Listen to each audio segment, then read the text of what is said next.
والقائد المنتدب للحامية العسكرية بالداخلة، ورئيس المجلس الإقليمي لوادي الذهب، ورئيس المجلس الجماعي للداخلة، ورئيس المجلس الإقليمي لأوسرد، وممثل الهيئة القضائية، ورئيس المجلس العلمي المحلي، وممثل السلطات المدنية والعسكرية للولاية، وعدد من أعيان الجهة. تضفي الزيارة الملكية على الالتحام الوطني في هذه الربوع قوة ومتانة لشعب يعيش من شماله إلى جنوبه ومن شرقه إلى غربه في تمازج مع رمز وحدته، ولأمة متلاحمة على الدوام مع الأسرة العلوية الشريفة.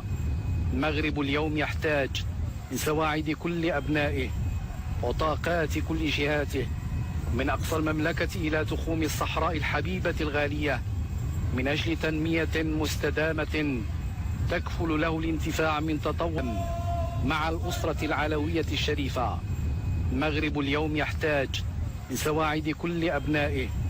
وطاقات كل جهاته، من أقصى المملكة إلى تخوم الصحراء الحبيبة الغالية،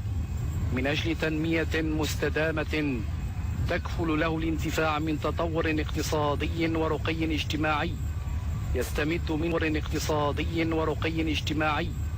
يستمد من وسائل الرقي الحضاري لضمان الاستقرار وتكافؤ الفرص وبلورة مجتمع متماسك. تعكس زيارة